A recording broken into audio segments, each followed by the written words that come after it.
Bien, pues en este punto nos vamos a ir en directo hasta Washington. En unos instantes está previsto un discurso de Barack Obama sobre Oriente Medio. Precede a esa intervención la secretaria de Estado, como ven, Hillary Clinton.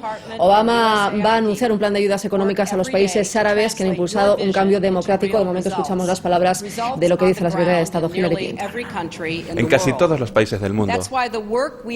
Por eso el trabajo que hemos hecho nos ha ofrecido las herramientas y recursos que necesitan para llevar a cabo su misión. Y por eso necesitamos seguir haciendo lo mismo para conseguir nuevos recursos. Porque junto con nuestros compañeros del Departamento de Defensa, los diplomáticos del Departamento de Estado están en el frente para proteger la seguridad de Estados Unidos, mejorar los intereses de Estados Unidos y para proyectar los valores de Estados Unidos. Y conforme esta ola de cambio sigue barriendo Oriente Próximo y el norte de África, ellos llevan nuestra diplomacia más allá de las embajadas, participando con la sociedad civil, conforme pasan de las protestas a la política, con ONGs y empresas trabajando para crear nuevas oportunidades comerciales y con los líderes de la transición para intentar crear las instituciones de democracias genuinas. Ellos representan lo mejor de Estados Unidos y me enorgullezco tenerlos como nuestra cara ante el mundo. Señor Presidente, es adecuado que haya elegido venir usted aquí al Departamento de Estado para hablar sobre los grandes cambios a los que estamos asistiendo en todo el mundo este año. Y ahora, detrás, al fondo de esta sala Benjamin Franklin, tenemos un retrato de Benjamin Franklin regalado por el presidente de Túnez hace décadas. Desde entonces hemos visto ahora cómo los ciudadanos de Túnez han dado otro nuevo regalo al mundo, un nuevo comienzo para la democracia, para la paz, para la oportunidad. Estos son los valores que han hecho de Estados Unidos una gran nación, pero no pertenecen solo a nosotros. Sin duda, son valores universales y va profundamente en nuestro interés que cada vez más personas y más países los reclamen como propiedad suya. Este momento pertenece a los ciudadanos de Oriente Próximo y del norte de África. Tienen que controlar su destino y poder decidir para llevar a cabo su futuro. Pero para Estados Unidos, este es un momento que exige una visión clara, principios y una comprensión sofisticada del papel indispensable que nuestro país puede y debe desempeñar en el mundo. Ellos han marcado el liderazgo del presidente Obama desde su primer día en el cargo. Por tanto, con gran confianza y fe en nuestro futuro, quiero dar la bienvenida al presidente de Estados Unidos, Barack Obama.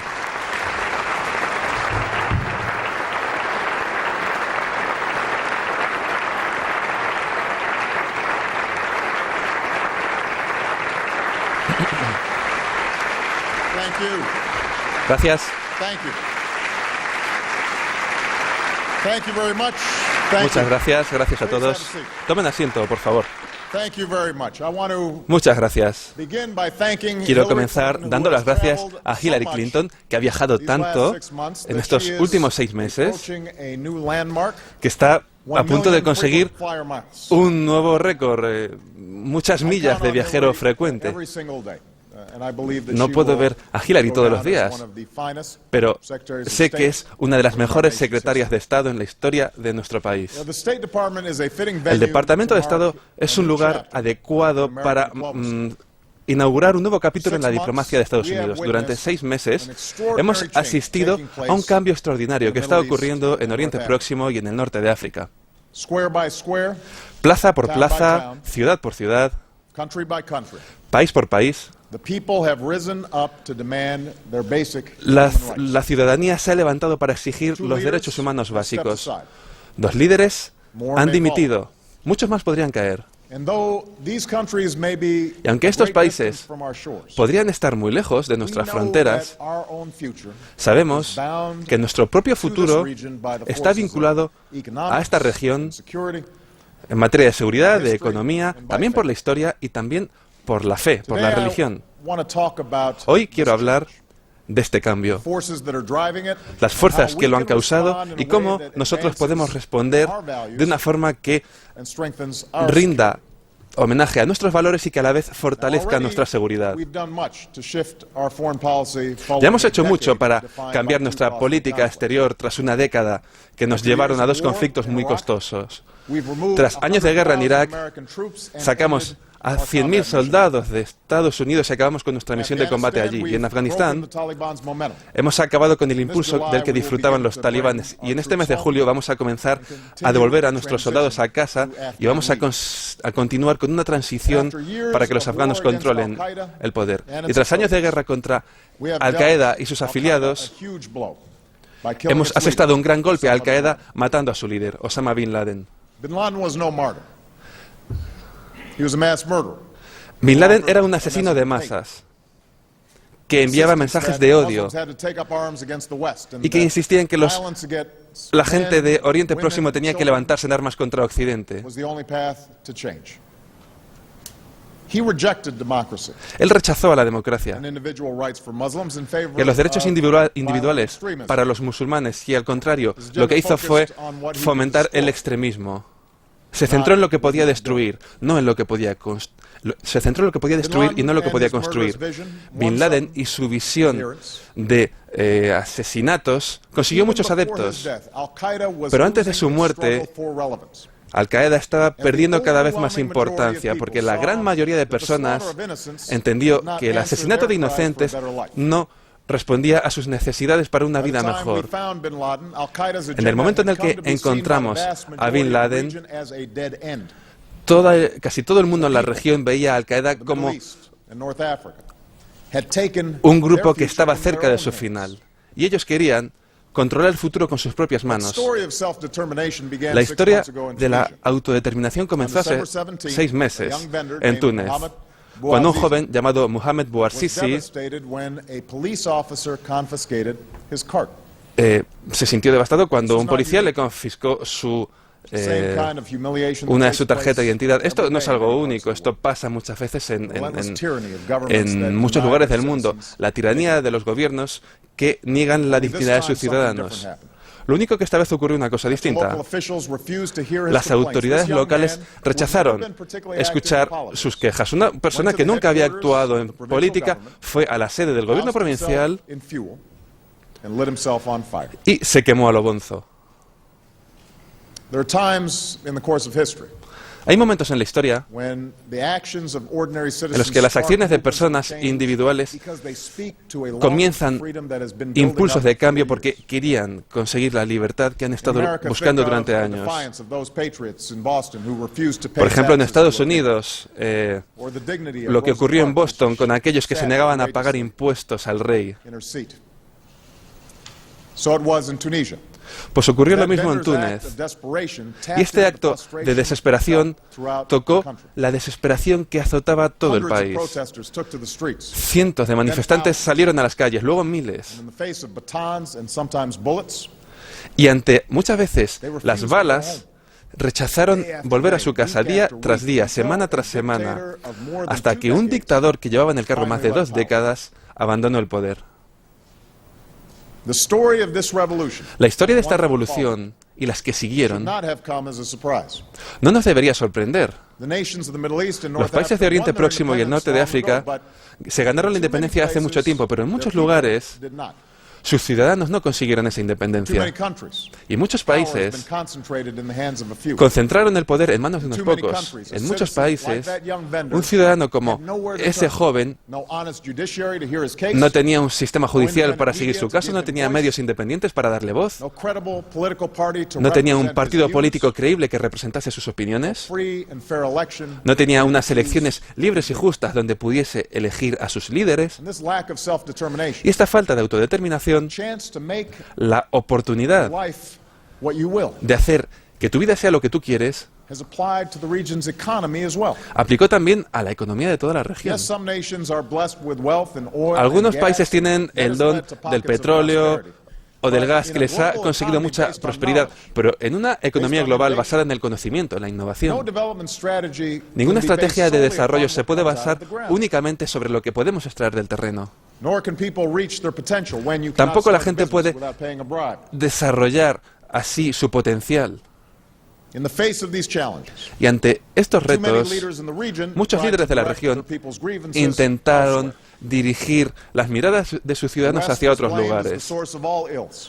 Se culpó a Occidente como fuente de todos esos problemas tras acabar el colonialismo. También se giraron hacia Israel. Las visiones de las tribus, de las etnias, manipulaban. Era todo eso la forma que hacían la gente que estaba en el poder para manipular a sus ciudadanos. Pero lo que ha ocurrido en estos 6 últimos meses nos muestran que las estrategias sobre la represión, sobre la división, ya no van a funcionar nunca más. La televisión por satélite e Internet nos ofrecen una ventana que nos muestra a todo el mundo. Un mundo con grandes progresos en lugares como India o en Indonesia o, por ejemplo, en Brasil. Los teléfonos móviles o las redes sociales permiten a los jóvenes conectarse y organizarse como nunca antes en la historia.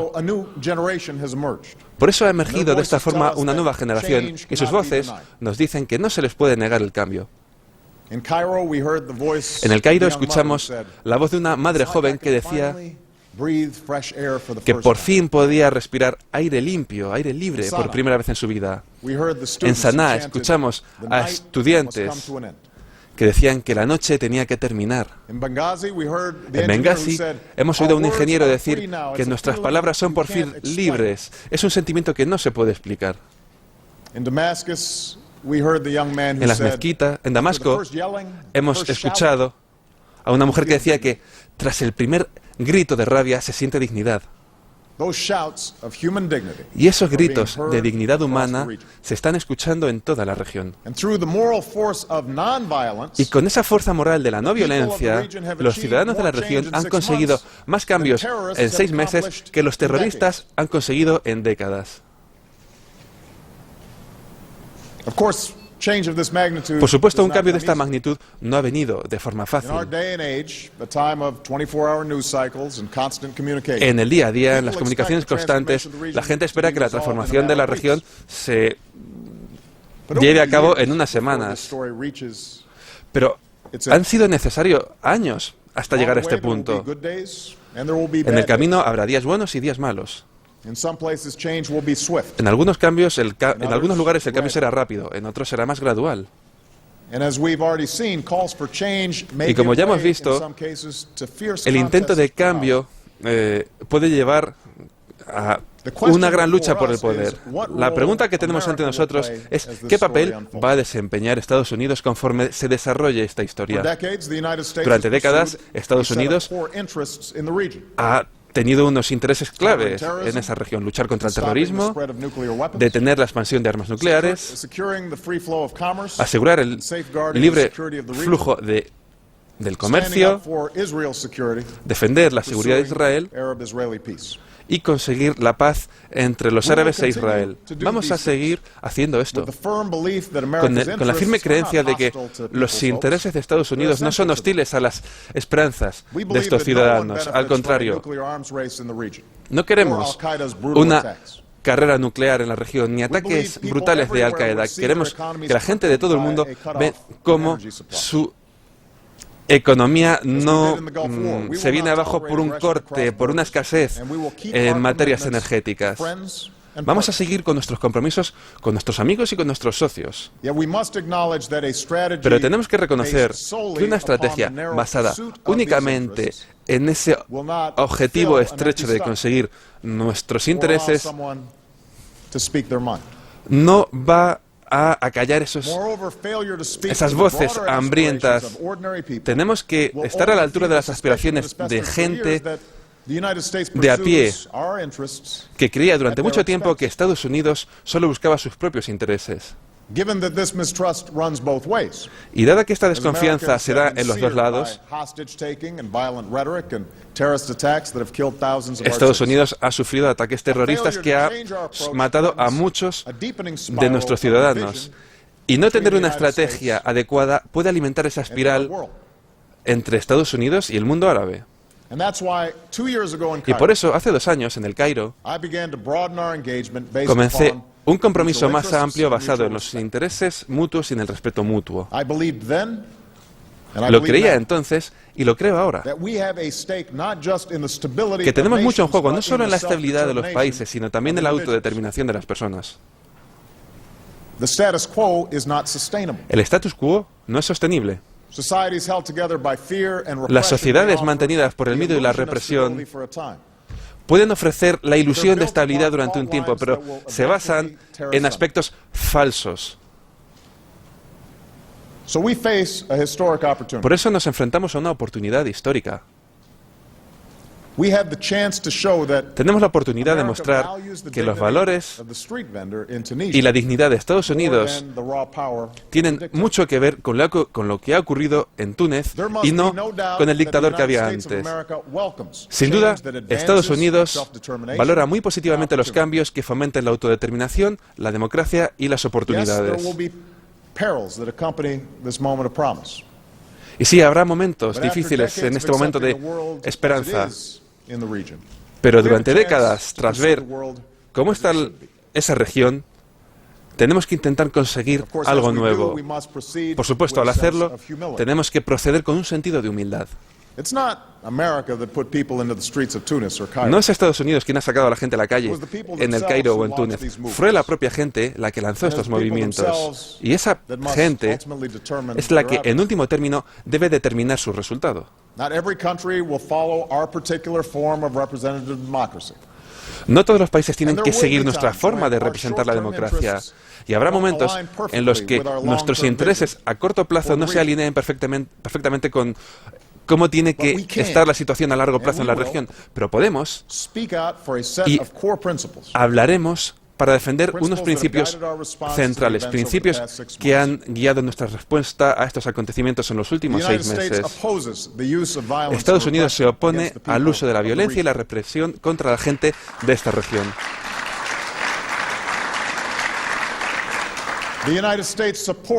Estados Unidos apoya un conjunto de valores universales y estos derechos incluyen la libertad de expresión, la libertad de reunión pacífica, la libertad de religión, igualdad para hombres y mujeres bajo el Estado de Derecho y el derecho para elegir a nuestros propios líderes, independientemente de que vivamos en Bagdad, en Damasco, en Saná o en Teherán.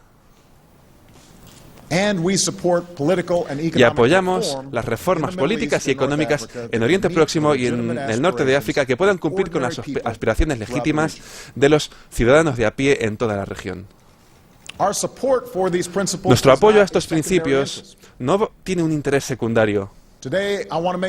Hoy quiero dejar claro que es una prioridad principal que se debe traducir en acciones concretas y que debe estar apoyada por todas las herramientas diplomáticas estratégicas que tenemos a nuestra disposición.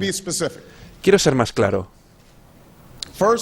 En primer lugar, la política de Estados Unidos será fomentar las reformas por toda la región y apoyar la transición hacia la democracia. Este esfuerzo comienza en Egipto y en Túnez, donde lo que está en juego es mucho. Túnez ha estado en la vanguardia de este movimiento y Egipto le ha seguido. Y ambos países son un ejemplo muy claro. Van a desarrollar elecciones libres y justas. Van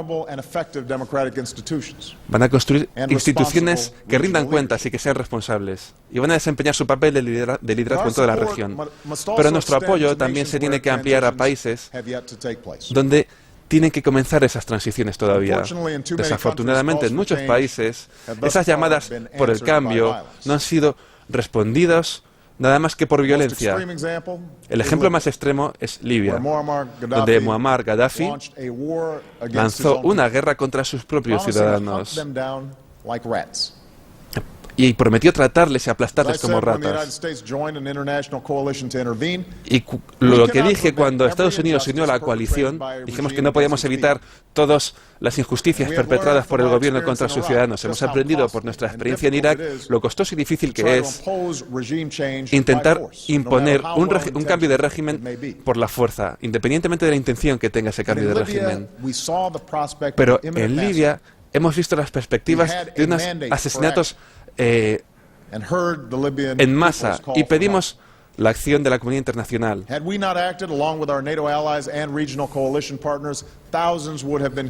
Si no hubiésemos actuado con nuestros socios de la OTAN, habría habido muchísimos muertos. El mensaje de Gaddafi era claro: mantenerse en el poder independientemente de cuánta gente tuviese que morir. Ahora el tiempo va en contra de Gaddafi. Ya no controla todo el país. La oposición se ha organizado de forma creíble y legítima con su propio consejo. Y cuando Gaddafi se tenga que ir de forma inevitable, las décadas de provocación por fin cesarán. Y la transición hacia una Libia democrática por fin podrá producirse.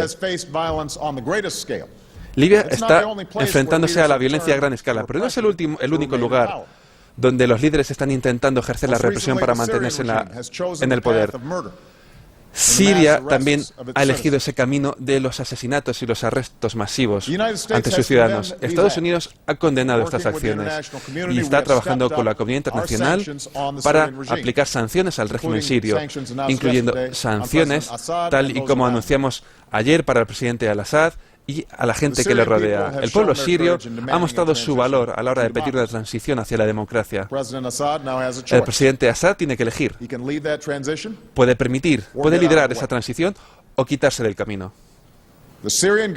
El gobierno sirio debe detener los disparos contra los manifestantes y debe permitir un proceso pacífico. Debe liberar a los presos políticos que están bajo arresto. Debe permitir a los que controlan que se cumplan los derechos humanos tener acceso a las ciudades y debe fomentar un diálogo para conseguir una transición democrática. Porque si no, seguiremos presionando al régimen de Al-Assad desde dentro del país y desde el extranjero. Hasta ahora, Siria ha seguido a su aliado de Irán, siguiendo las mismas tácticas de represión que se han producido en Teherán. Y esto muestra la hipocresía del régimen iraní, que defiende los derechos de los manifestantes en el extranjero, pero reprime los derechos de sus propios ciudadanos en casa. Recordemos que las primeras regiones pacíficas de la región se dieron en las calles de Teherán, cuando el gobierno atacó a mujeres y jóvenes inocentes. Seguimos viendo lo que ha ocurrido en Teherán. Seguimos viendo los ecos. La imagen de una mujer joven que moría en las calles todavía pervive en nuestro recuerdo. Vamos a seguir insistiendo que los iraníes se merecen unos derechos universales y no un gobierno que esté en contra de sus aspiraciones. Nuestra oposición a la intolerancia de Irán y a las medidas represivas de Irán, así como a su programa nuclear ilícito y a su apoyo al terrorismo, es algo que conocen todos.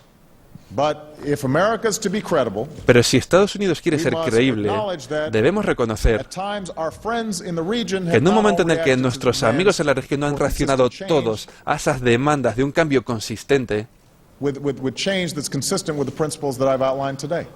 ese cambio tiene que ser coherente con lo que nosotros defendemos. Y eso es así en Yemen, donde el presidente Salah tiene que seguir adelante con su compromiso de transformar el poder. Y eso es cierto también en Bahrein. Bahrein es un gran socio y nos comprometemos con su seguridad. Reconocemos que Irán está intentando sacar ventaja de la crisis que hay ahí, pero el gobierno bahrainí tiene un interés legítimo en el Estado de Derecho. No obstante, hemos insistido, tanto a nivel privado como público, que los arrestos en masa y la fuerza brutal están en contra de los derechos universales de los ciudadanos de Bahrein.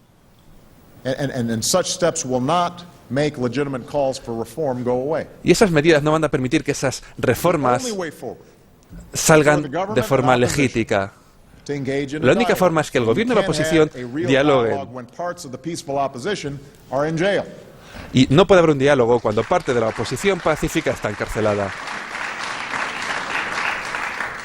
El gobierno debe crear esas condiciones de diálogo y la oposición debe participar para forjar un futuro justo para todos los ciudadanos de Bahrein.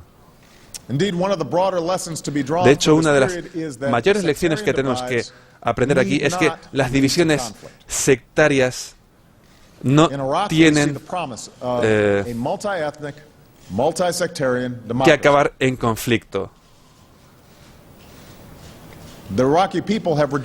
El pueblo iraquí, por ejemplo, ha rechazado la violencia política a favor de un proceso democrático.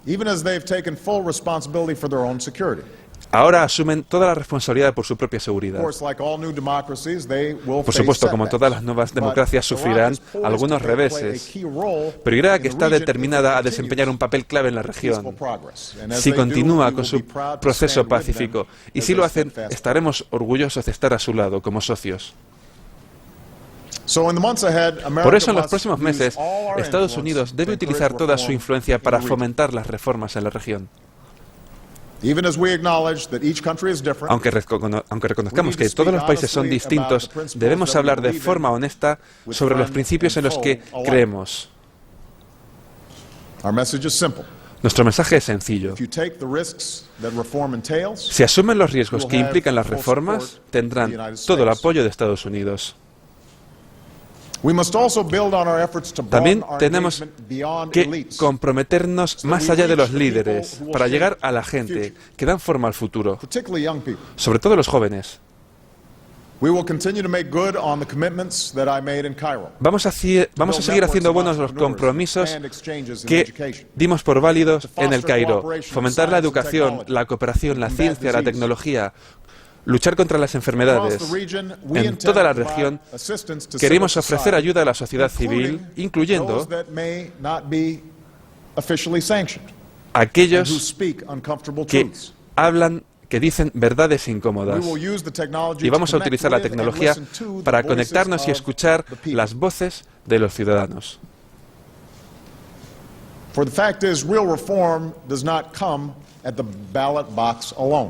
Porque la reforma no solo viene con las urnas. Con todos estos esfuerzos tenemos que apoyar los derechos para poder hablar con libertad y tener acceso a la información. Vamos a apoyar el acceso abierto a Internet y el derecho a que los periodistas puedan ser escuchados, ya sea de una gran empresa de información o de un pequeño blog. Porque en el siglo XXI la información es poder y no se puede ocultar la verdad.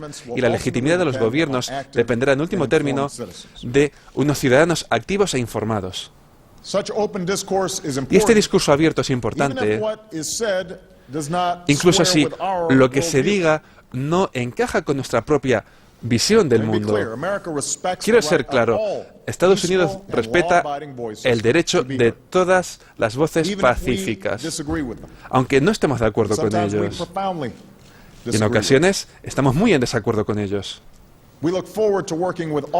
Pero queremos trabajar con todos aquellos que abracen una democracia genuina e incluyente. Pero nos vamos a oponer a el intento de cualquier grupo de restringir los derechos de otros y de ejercer el poder mediante las restricciones. Porque la democracia también se basa en unas instituciones respetuosas, que respeten, por ejemplo, los derechos de las minorías.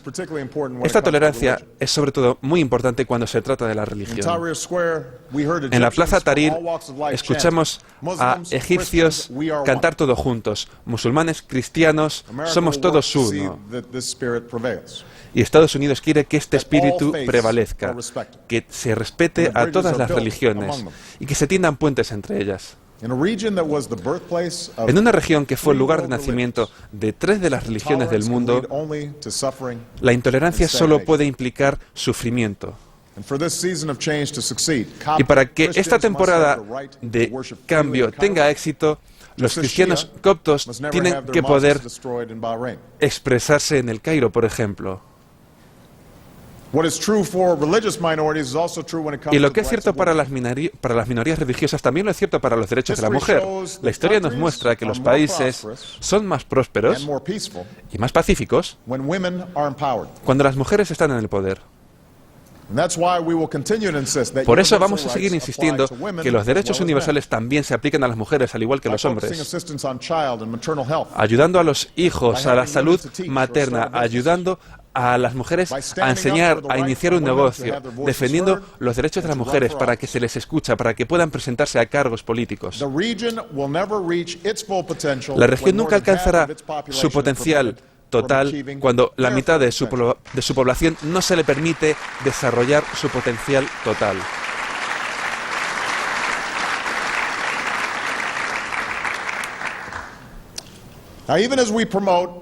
Y aunque fomentemos la reforma política, aunque fomentemos los derechos humanos en la región, nuestros esfuerzos no pueden acabar ahí. Por eso, la segunda forma en la que tenemos que ayudar a ese cambio positivo en la región es mejorando el desarrollo económico en naciones que están realizando una transición hacia la democracia. Después de todo, la política no es únicamente lo que ha hecho llevar a los manifestantes a la calle. Ha sido principalmente la preocupación de llevar comida a la mesa y de cuidar a su familia. Mucha gente en la región se levantaba con muy pocas expectativas, quizá esperando que su destino cambiase, pero en toda la región muchos jóvenes han tenido una educación muy sólida, pero las economías cerradas no les han permitido encontrar un puesto de trabajo. Los empresarios tenían muchas ideas, pero la corrupción no les permitía disfrutar de esas ideas. Los mayores recursos de Oriente Próximo y del norte de África es el talento de sus ciudadanos. Y las últimas protestas hemos visto que la gente utilizaba las nuevas tecnologías para informar al mundo. Y no es una coincidencia que uno de los mayores representantes de esta revolución de la Plaza Tahrir era un ejecutivo de Google. Por eso, el crecimiento económico puede solidificar lo que se ha conseguido en las calles. Para que estas revoluciones tengan oportunidades para las personas, hay que ampliar el crecimiento y hay que ampliar la prosperidad para todos. Por ello, con lo que hemos aprendido en todo el mundo, creemos que es importante centrarnos en el comercio, no solo en la ayuda, en la inversión, no solo en la ayuda. El objetivo debe ser un modelo en el que el proteccionismo dé lugar a la apertura, en el que el comercio pase de unos pocos a todos, en el que la economía genere empleo para los jóvenes. El apoyo de Estados Unidos a la democracia, por tanto, se basará en garantizar estabilidad financiera, fomentar reformas e integrar mercados competitivos los unos con los otros en la economía global. Y vamos a comenzar con Túnez y con Egipto. En primer lugar, hemos pedido al Banco Mundial y al FMI que presenten un plan en la cumbre de la semana que viene del G8 para ver lo que hay que hacer para estabilizar y modernizar la economía de Túnez y de Egipto. Juntos, debemos ayudarles a recuperarse de lo que ha ocurrido en esta crisis y apoyar a los gobiernos que van a elegir durante este año. Hemos pedido también a otros países que ayuden a Egipto y a Túnez a cumplir con sus necesidades financieras a corto plazo. En segundo lugar, no queremos un Egipto democrático que esté ahogado por las deudas de su pasado. Por eso vamos a condonar $1.000 millones de la deuda de Egipto y vamos a pedir a nuestros colegas de Egipto a que utilicen ese dinero para hacer nuevas inversiones. Queremos que Egipto vuelva a acceder a los mercados, ofreciéndoles $1.000 millones en líneas de crédito que fomenten las infraestructuras, la creación de empleo. Y vamos a ayudar a los gobiernos democráticos recién creados a recuperar los activos que les han robado. En tercer lugar, estamos trabajando con el Congreso para crear fondos para invertir en Túnez y en Egipto. Esto va a ser con los mismos fondos que llegaron a la Europa del Este tras la caída del Muro de Berlín. Se va a crear una facilidad de $2.000 millones para invertir en toda la zona y vamos a trabajar con nuestros aliados para que el Banco Europeo de Desarrollo también ayude en la modernización y en la innovación del norte de África y de Oriente Próximo. Estados Unidos también va a lanzar una iniciativa de alianza de comercio, de iniciativa en Oriente Próximo y en el norte de África. Si sacamos las exportaciones de petróleo, toda esta región, las exportaciones, sin contar el petróleo, tienen el mismo nivel casi que Suiza. Por eso vamos a trabajar con la Unión Europea para facilitar un mayor comercio en la región, basándonos en los acuerdos existentes para fomentar el comercio con los acuerdos de Estados Unidos y de Europa, y para abrir el comercio con aquellos países que tengan un alto nivel de apertura. Y al igual que la Unión Europea ha servido de motor de reforma en Europa, junto con la Unión Europea, Estados Unidos también quiere crear un motor de crecimiento en Oriente Próximo y en el norte de África. También hay que acabar con los muros que se oponen al progreso, la corrupción que hay en esta región, las dificultades que tienen las empresas para salir adelante, o la distribución de riqueza basadas en las sectas o en las tribus. Vamos a cumplir a los gobiernos, a cumplir con sus obligaciones internacionales y a dedicar todos los esfuerzos para acabar con la corrupción. Trabajando con los congresos, con los parlamentarios, para hacer reformas, para utilizar la tecnología, para mejorar la transparencia, para que los gobiernos rindan cuentas. Los políticos, los derechos humanos y reforma económica. Quiero concluir hablando sobre otro punto muy importante de nuestra estrategia en la región, y esto se refiere con el intentar conseguir la paz. Durante décadas, el conflicto entre israelíes y árabes ha llevado una sombra a toda la región. Para los israelíes, viven con el miedo de que sus hijos podrían morir en una explosión de un autobús por los cohetes que se disparan hacia sus casas, y con el miedo de que, y con el dolor de que otros niños de la región les odian. Para los palestinos esto ha significado el sufrimiento y la humillación de la ocupación y el hecho de no vivir nunca en una nación que les pertenece. Además, este conflicto ha llevado un coste aún más amplio a Oriente Próximo, ya que ha impedido alianzas que podrían implicar mayor seguridad y prosperidad a los ciudadanos de a pie. Durante 2 años, mi gobierno ha trabajado con las partes y con la comunidad internacional para poner fin a este conflicto, basándonos en años y décadas de trabajo de gobiernos anteriores. Y las expectativas no se han cumplido. Sigue produciéndose esa actividad de asentamientos en Israel. Los palestinos han abandonado las conversaciones y esto es un conflicto que sigue adelante y adelante. Y no hay nada que ponga fin a este conflicto.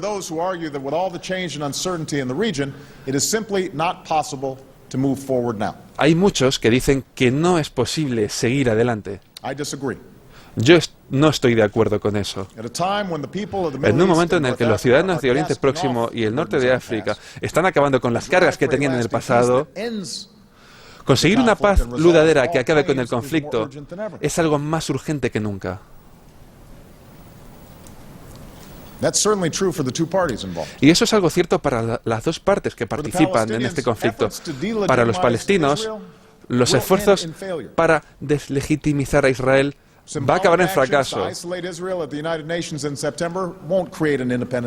Los esfuerzos para deslegitimar a Israel en Naciones Unidas no va a conseguir un Estado palestino autónomo, independiente.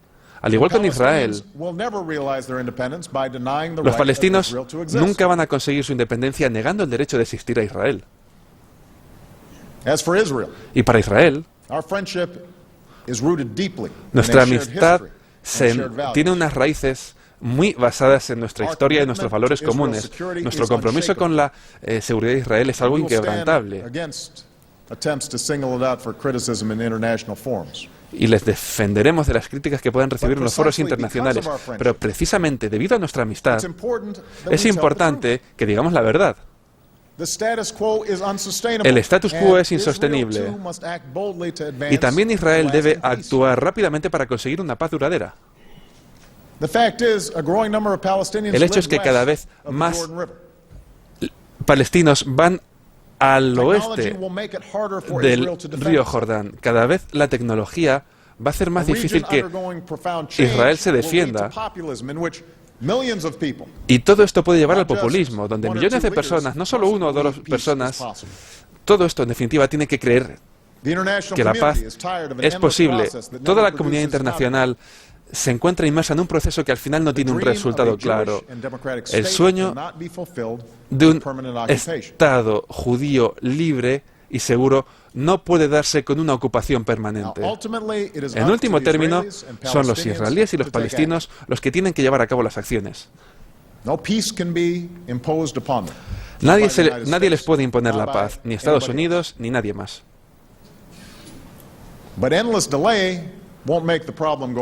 Pero retrasarnos va a hacer que el problema siga adelante y no se resuelva.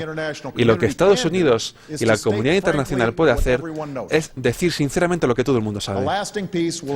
Una paz duradera significa 2 estados para 2 pueblos.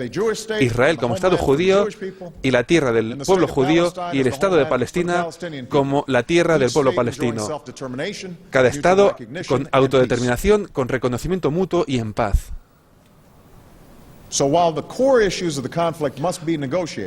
Y aunque haya que negociar los temas principales del conflicto, la base de la negociación está muy clara: una Palestina viable y un Israel seguro. Estados Unidos considera que las negociaciones deben resultar en 2 estados, con unas fronteras permanentes palestinas con Israel, Jordania y Egipto, y con unas fronteras permanentes de Egipto con Palestina. Creemos que las fronteras de Israel y Palestina se deben basar en las fronteras de 1967, con algunos cambios acordados mutuamente, con unas fronteras acordadas para los 2 estados. El pueblo palestino debe tener el derecho de gobernarse a sí mismo y alcanzar su propio potencial en un Estado soberano.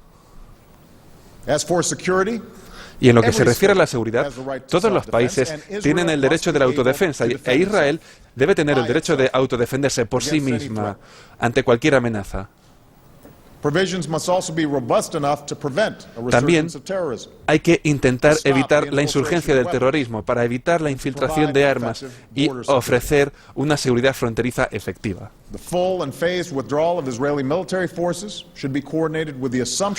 El trabajo de las fuerzas militares israelíes se debe coordinar con las fuerzas de seguridad palestina en 2 estados no militarizados. Y en este periodo de transición hay que acordar y demostrar la eficacia de los acuerdos en materia de seguridad.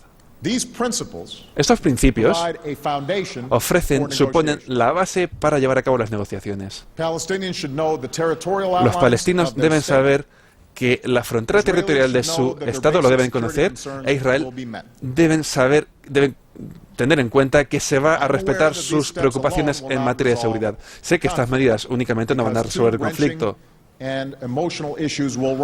porque va a seguir permaneciendo ahí 2 temas muy emocionales: el estatus de Jerusalén y el destino de los refugiados palestinos. Pero avanzando ahora en la base de la seguridad y de las fronteras, va a permitir sentar las bases para intentar encontrar una solución al conflicto y para respetar los derechos y las aspiraciones tanto de israelíes como de palestinos.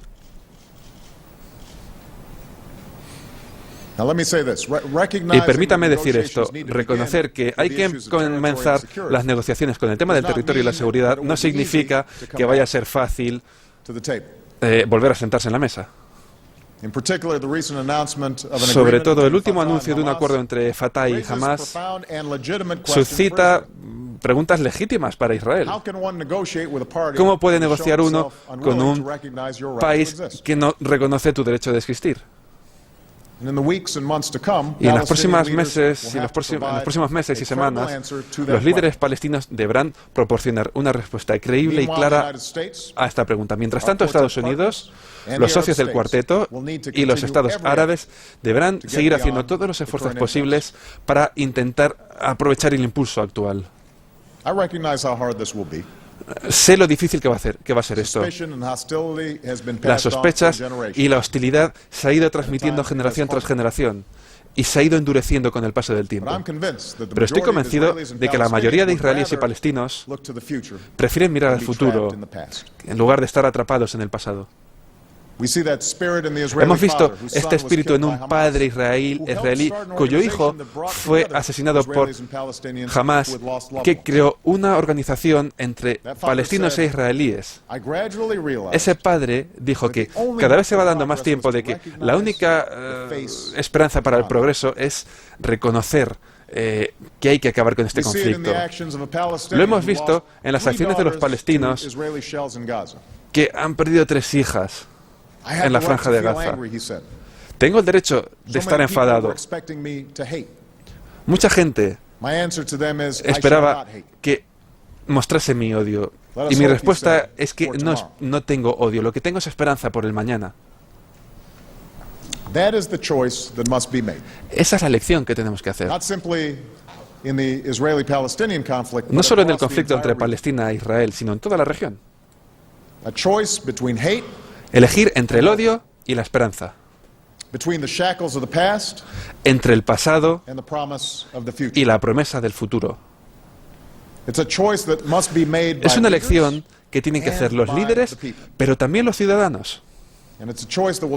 Y es una elección que va a definir el futuro de la región, que es la cuna de la civilización y un lugar crucial para todos. Ante todos los retos que tenemos muchas razones por las que estar esperanzados. En Egipto lo hemos visto con los jóvenes que han llevado la iniciativa en las protestas. En Siria, en todos aquellos que se han puesto delante de las balas de forma pacífica, y repito, pacífica. En Benghazi, una ciudad amenazada por la destrucción. Lo hemos visto en las plazas donde se reunía la gente para celebrar la libertad que nunca antes habían conocido. En toda la región, esos derechos que nosotros damos por asumidos se están reclamando con alegría por todos aquellos que quieren acabar con esta época. Para el pueblo estadounidense,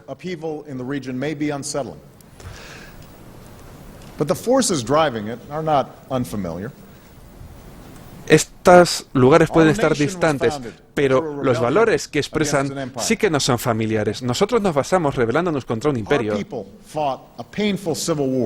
Mucha gente luchó en una dura guerra civil para conseguir dignidad para aquellos que estaban esclavizados. Y yo no estaría hoy aquí a no ser que las generaciones pasadas no hubiesen utilizado la no violencia para mejorar nuestra unión, para organizarla, marchando, protestando de forma pacífica juntos, para hacer reales esas palabras que declararon a nuestra nación libre, el hecho de que todos los hombres y mujeres son creados iguales. Esas palabras deben guiar nuestra respuesta a los cambios que están transformando Oriente Próximo y el norte de África. Palabras que nos dicen que la represión fracasará, que los tiranos caerán y que todos los hombres y mujeres tienen unos derechos inalienables. ¿No será fácil? No hay una línea recta hacia el progreso y los momentos duros siempre acompañan a la búsqueda de la esperanza. Estados Unidos se basó en la creencia de que la gente debe gobernarse a sí misma. Y ahora no podemos dudar a la hora de estar al lado de aquellos que están luchando por sus derechos. Porque su éxito nos traerá un mundo que sea más pacífico, más estable y más justo. Muchas gracias a todos. Gracias.